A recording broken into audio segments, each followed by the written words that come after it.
Hello, and welcome to another edition of Bill of Rights Institute's 10th period webinar, where this week we're reporting live from NCSS 2019.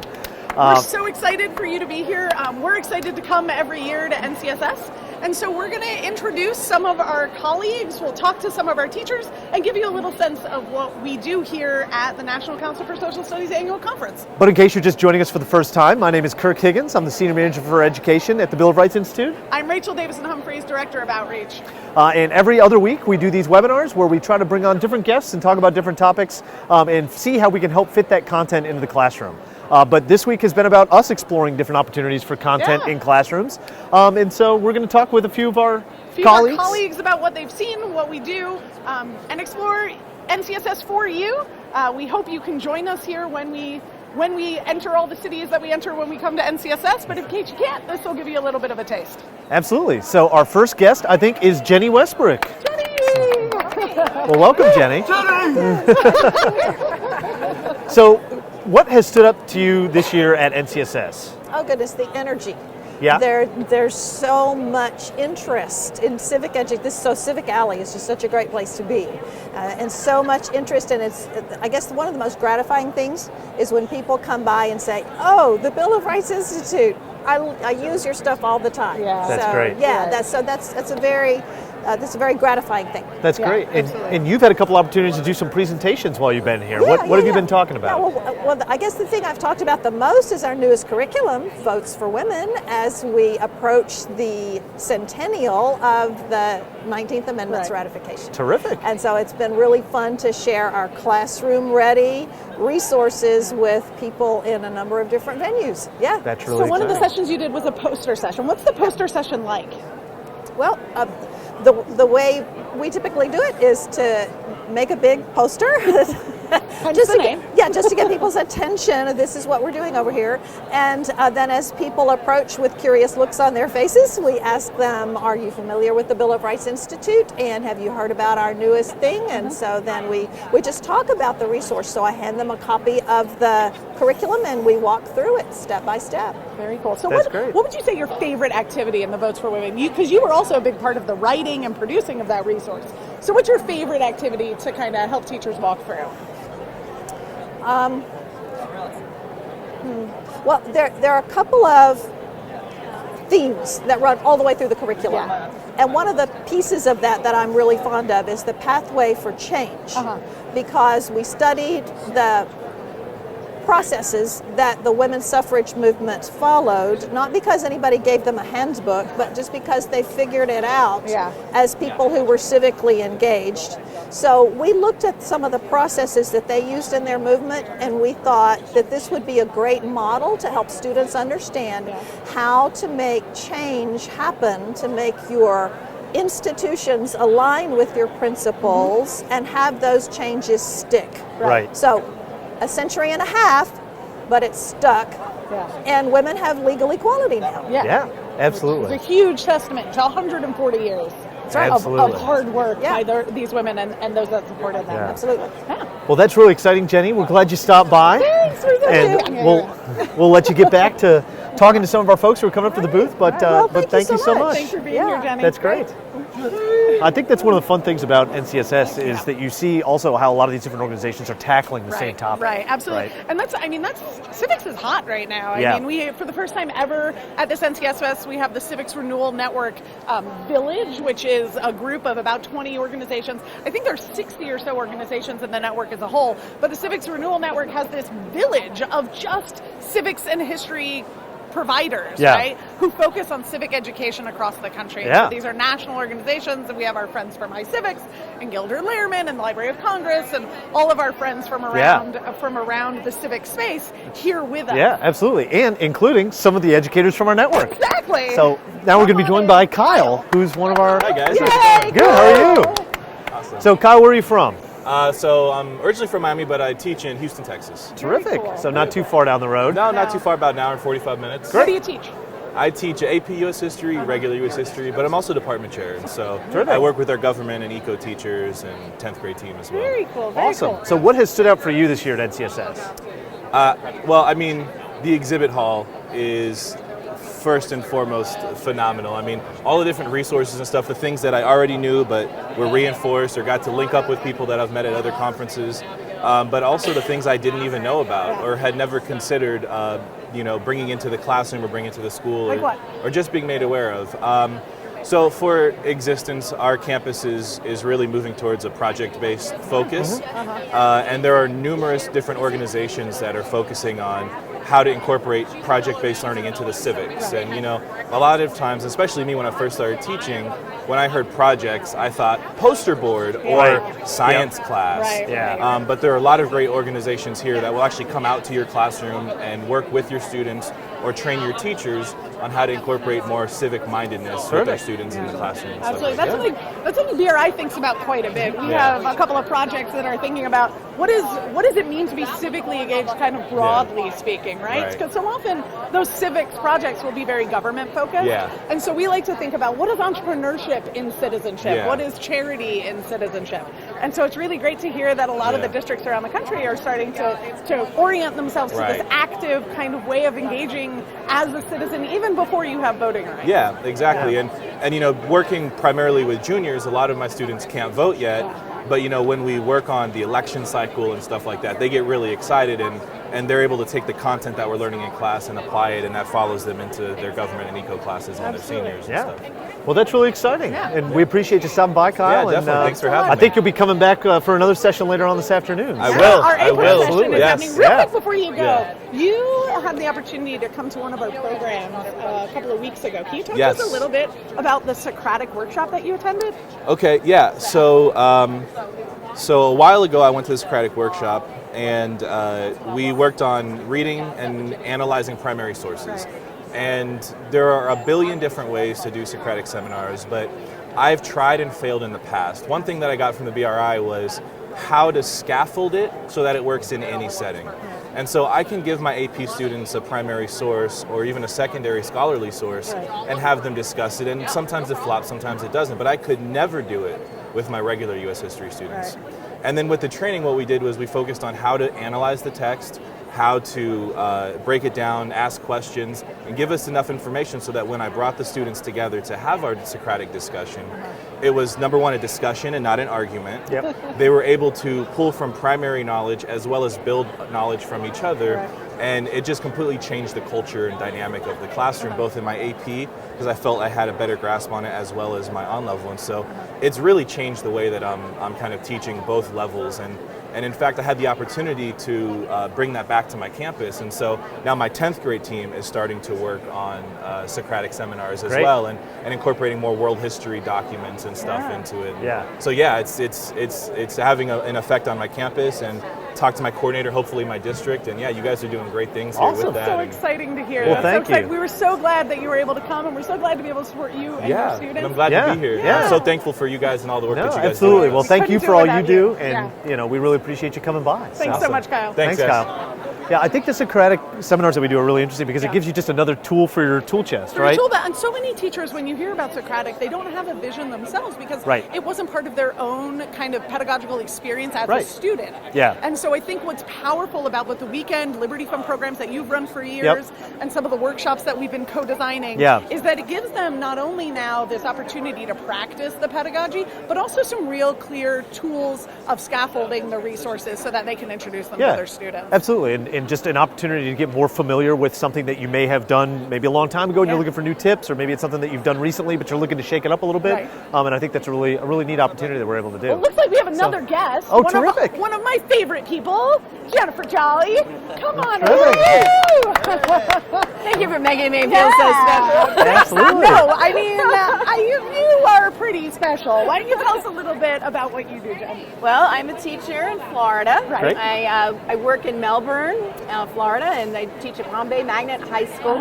And I teach government, and I teach AP government, and I just have a wonderful, group of students. I teach at a Title I school, so it's diverse students, and I love Bill of Rights Institute. You guys offer fantastic programs. I'm looking forward to the new rollout. Yeah, absolutely. Resources that you have coming.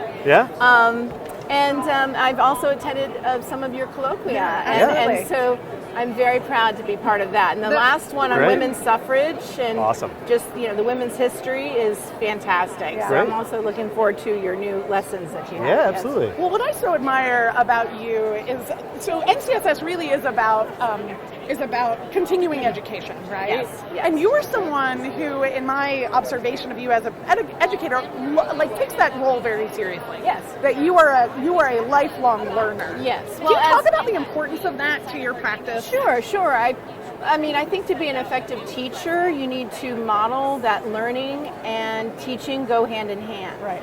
And so I present to my colleagues what I have learned at different institutes or conferences. I think that's important to demonstrate and share. But also, my students are piqued by the fact that I'm a learner as well. They're like, "What? You're going to a conference?" And I'm like, voluntarily? Yes, you're going to go learn for fun? Yes. Yeah. And it really is. It really is fun. Because I get to network with all these wonderful people. Yeah. And only once a year I get to see some of these people. Right. So, but it really becomes a community. Right. It's a networking of learning and sharing what the craft is. It's just a continual. It's a continual, lifelong, learning of how to teach something better. Yeah. So you've been. How long have you been teaching? What year are we in? Estimate. Okay, so since 1993. Okay. So that was my first year of teaching. Was 1993, 27. 27? It's like 27. So for teachers who are new to their practice, what kind of recommendations do you have to kind of cultivate these relationships and these learnings? Because I'm going to list some things that just I know. You're a Madison Fellow. Yes. Are you in the Civics network as well? Yes. And you're in the Bill of Rights Institute network. Yes. What other kind of big networks are you a part of that you recommend? Okay. Putting me on the spot here. No, it's okay. I'm also a National Board Certified Teacher. Okay, MBCT. And there's so many other wonderful groups that I support, So what would you recommend? How would you recommend a new teacher kind of start the cultivation of lifelong learning in their teaching practice? I think surrounding yourself with as many different opportunities to go to conferences and day workshops or even attending webinars at night. Because even through Twitter, the hashtag SS chat, it's a great resource of finding out about different opportunities. So I mean, that's where I think one way to just start cheaply, because I think it's overwhelming for first year, second year teachers is they're just trying to work on classroom management. So surround yourself with those master teachers, those that are positive about teaching and learning. I think that's the best advice that I can give any new teacher. Right. Great. And as far as resources, Bill of Rights Institute, of course, it's a great way to start with. I mean, you've always had excellent materials and that has been brought out. So thank you for letting me be Well, a thank part you, of this. Jennifer. We appreciate it. We appreciate you stopping by. Thank you. And enjoy the rest And thank you for all you do. I appreciate it. Thank you. Thank you. So, and of course, now we've had two references to our new Life, Liberty, and Pursuit of Happiness resource, Very exciting. which will be more information will be coming out this spring about that resource, but it's going to be a full digital online U.S. history resource that should be customizable to your classrooms, but also will fit the rigor of an AP classroom as well. So and we're really excited to bring it because it's very adaptive. It has thousands of different pieces of collateral, hundreds of questions that the team has designed that align with the AP framework, and it's kind of one of our initiatives that really puts us at the leading edge of curriculum design. absolutely. And And speaking of getting the word out about new things, Chris Jansen, who is our head of marketing for us at the Institute. And what stood out so far for you at the NCSS this year, Chris? Gosh, I think just the sheer number of people here and the variety of different organizations and other exhibitors. It's really great the work that's being done in our space. Have you been able to find the Unum here? Or is it still still looking for that elusive? unum. Okay. It's elusive. It's elusive. It's an Okay. elusive unum. Okay. It's an ongoing. If you're wondering what Never we're ending. referring to, we did a 4-hour live webinar on Constitution Day, and Chris, as part of that, went all over Washington, D.C. in search for the unum. I Wow. highly recommend you take a look at that webinar. It was a lot of fun. It was a lot of fun for Constitution Day. So It was a great day. what would you say you see as the big themes this year at NCSS? Because we've been to NCSS a couple of times in a row. Last year we were in Chicago, we went to San Francisco, and we were in D.C. together. Because you and I started the Institute about the same time. Yes. So what would you say the themes are this year? Gosh, that's hard to answer. I think that the general topic of civics is so hot right now, Yeah. and it may be because we're approaching an election year, and because there's still so much political division in the country, and I think people are hungry across the country for more knowledge about the way our system works and about our history, and sort of reassurance too from history that everything's going to turn out all right, and then we can return to those civic values Right. to renew Absolutely. ourselves. Absolutely. Yeah, absolutely. And that's one of the things we've been talking about this year is our constitutional principles, and we've been trying to Yes. mix up a little bit of how it is that we're incorporating those into our curricular resources. And I think for exactly that reason, right? It gives teachers something that they can appeal back to Yeah. that is neutral, particularly in a time when things are very tense and there's a lot of conversations that are happening that have a lot of emotion bound up into them, which is normal and has happened throughout history, but is essential, And we especially sharp right now. So Yeah, and we have models, right? We have Absolutely. models Yeah. that we can turn to, and I think that yes, That's true. civics. I mean, we've been saying this all year. Civics is hot. There are a lot of orgs in our space now. There's a lot of energy. There are Yep. a lot of newspaper articles. Yeah. I mean, civic action has taken on a whole new context in the past Yes. couple of years. Definitely. And so I think that teachers struggle a little bit with how to manage all of that inflow for their students. And I Yes. think you're absolutely seeing the energy around the impeachment and the upcoming election. I was just going to and say impeachment. Yeah, Yep. it's something Yeah. we can. our most trafficked lesson recently has been our Clinton impeachment Unsurprisingly. No lesson. surprise. Yeah. Yeah. But it's good to facilitate discourse on it, right? I and mean, it- it's something and that's the a part of historical our wherever, Constitution. wherever it Right. is you fall on the question of impeachment, Yeah. it's a process that takes place within our Constitution, and it's something that's interesting you can dive into that can highlight other parts of the government Of as well, the government how processes things, and how things function. civic processes. So Yeah. absolutely. So Yeah. great. Well, so thank you for everything, Chris. You're welcome. You It's have my pleasure. made our ability to be at NCSS possible with the work you've done. So thank you so much Well, for it's- everything you do for the Institute when You're it welcome. comes to NCSS. Yeah. My pleasure. It's a lot of fun. So thank I have you, a great Chris. time at this every year. Yeah. Great. So Terrific. thanks so much. You're thank welcome. you. Bye, guys. Bye, See you, guys. Chris. Yeah. Yeah, So it's this really is such a exciting. big production for us, right? No, I absolutely. mean, like this year we had the largest number of staff, but we print all new collateral. We had a happy hour for our teachers because this is a place where our community gathers, and Yeah. we want to be a part of that community and really honor the educators. Honor the educator and help them to make new connections, Right. to find out about new information, to find out about our new materials, but also to meet each other so that Right. they can discuss strategies and whatever else that they need Right. for their classroom, right? Yeah, it's been So, a lot of fun. yeah. Well, I think And our next guest, Speaking of our teachers, speaking of our teachers, is my very dear colleague, Laura Vilk. Yay! Welcome, Laura. Welcome, Laura. So Laura has been at the Institute the longest. No, not longer than Jenny. Not longer than Jenny. Okay, second longest. Yes. But this is your first NCSF. It is my first NCSS, and I am thrilled to be here. It's been really fun to see a whole exhibit hall. I've never gotten to see that. Yeah. So I love walking up and down the aisles and seeing all of our friends and colleagues. I have loved seeing teachers that I've known for so long on the internet and through email, but in person. It just makes that connection all the much stronger. so what's really stood out yeah. to you? That's a great question.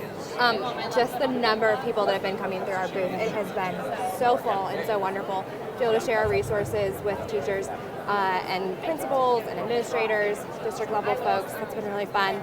I love that I can now open up that resources brochure and say, this is everything that the Bill of Rights Institute has, and people's eyes just go like this. Absolutely. Because it's been so fun to see over 10 years how much we've grown as an institution, thanks to your hard work and your team.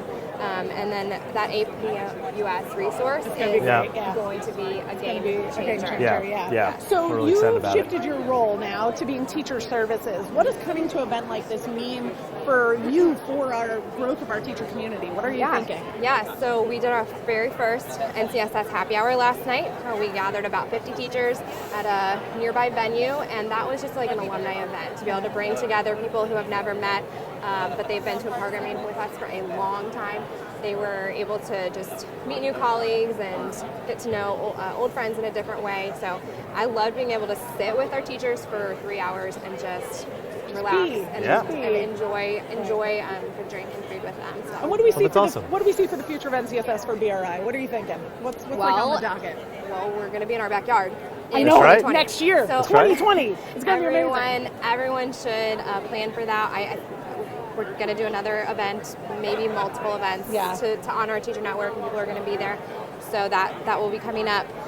But just as we continue to grow our programs, so that sort of alumni event type thing is going to become more and more of what we can do to connect teachers, because we know that so many of them feel isolated in their schools or in their districts, especially some of them that are maybe in more rural areas, or people that they might be the only government teacher in their whole school. But to be able to connect them with people in different states or even in different parts of their own state that are doing the same work they're doing, have the same passion.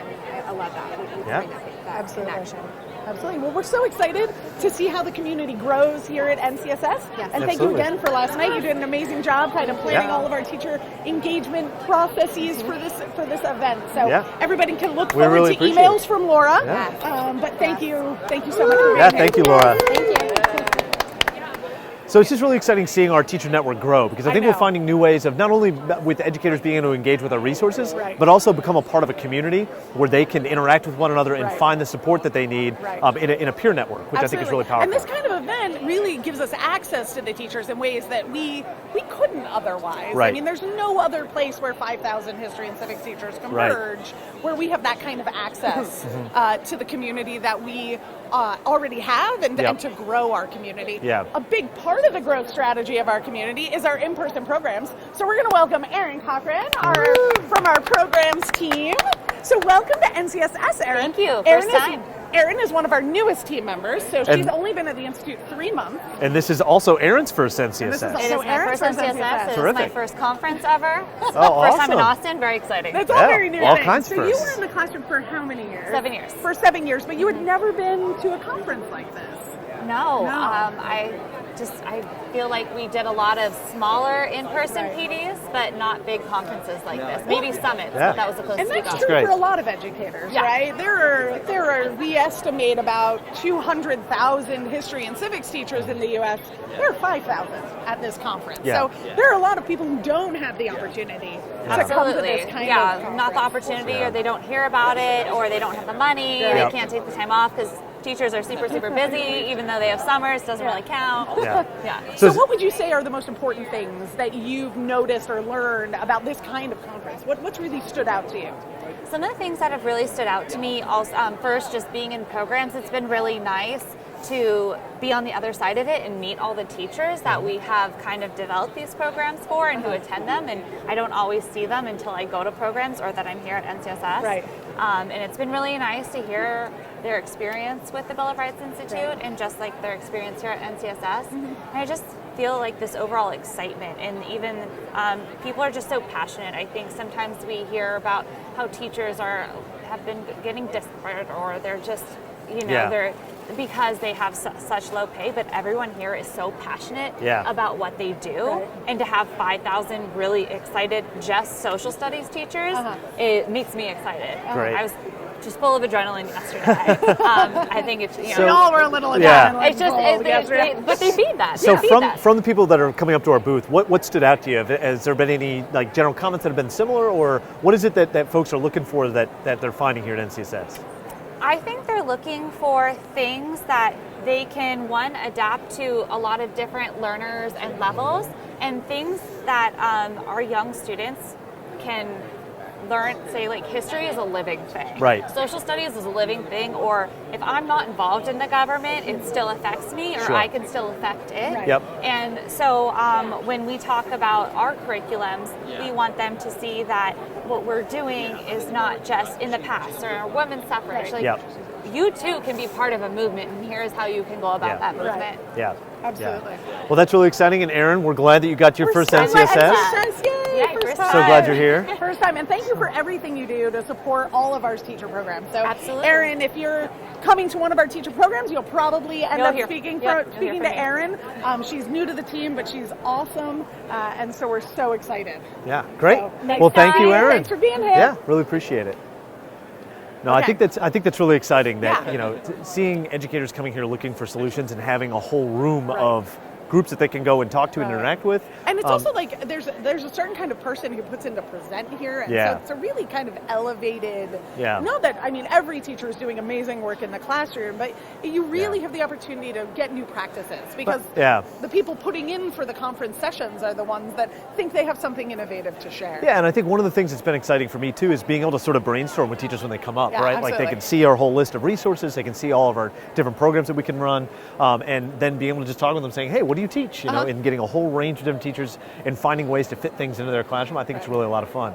Well, we brought a huge team We here sure at did. NTSF today. And last but very much not least is our colleague, Gary Coletti. Hey!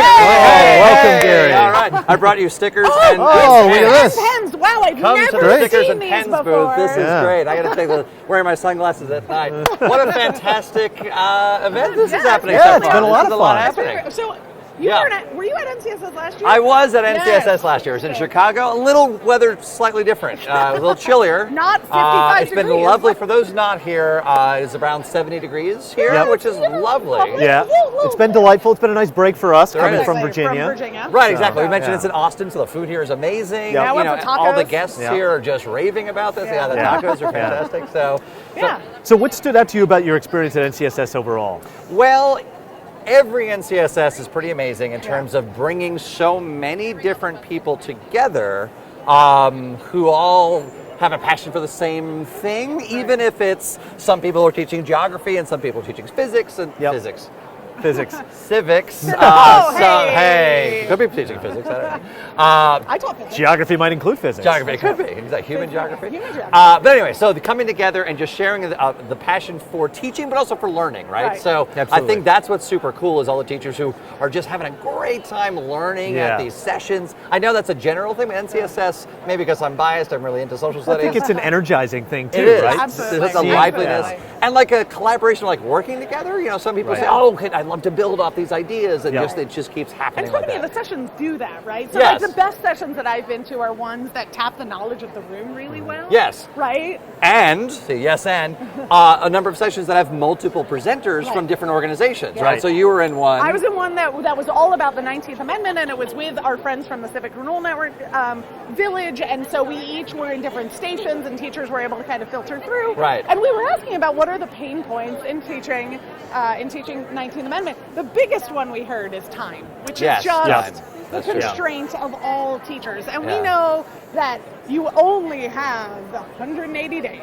Right, Right? exactly. Like and sometimes not even that, if there's snow days, if their kids have sports, or if you're only teaching a semester-long class. Right. How do you teach all of U.S. history in a semester? I don't know. That doesn't make sense. Strangely, though, those pain points form community, right? Because no matter who's we're meeting from Maine to California, that common experience is something to build on we and can say. all talk about. We can all strategize around together. And I think that's what my biggest thing is, that there is so much problem solving happening at this conference, right? Teachers come to our booth and they say, I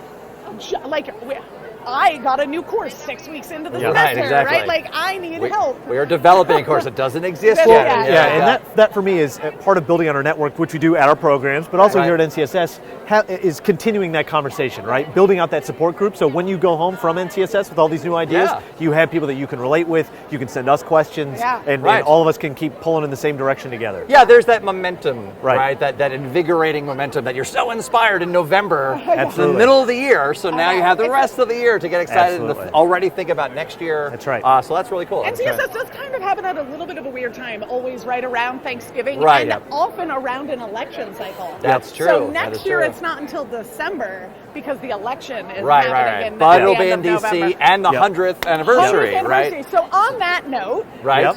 next year, you all should try and come to NCSS if possible. It is the 100th right. anniversary of the National Council for Social Studies. Yeah. It's happening in Washington, D.C., and we have perfected a lot of our processes. So our booth is going to be even better. Happening. Just Even happening. happening next year. So Stop we are on so by. excited. Right. We will be there, and in the meantime, stay tuned for other webinars. Right. Every we'll- other week throughout the school year, 10th period webinar, we're starting a podcast. Right, that's right. We have our e-lessons that come from Kirk every other That's right. every other week. We have our homework help series that will start back up in the spring. There are lots of really exciting, fun things happening Yeah. at the Bill of Rights Institute that we Yeah. want you to be a part of. Yeah. So keep this conversation going, even though NCSS is ending, the That's conversation doesn't. We're Absolutely. not. So stay tuned, and thanks for joining us here at NCSS 2019. Take care. Bye-bye.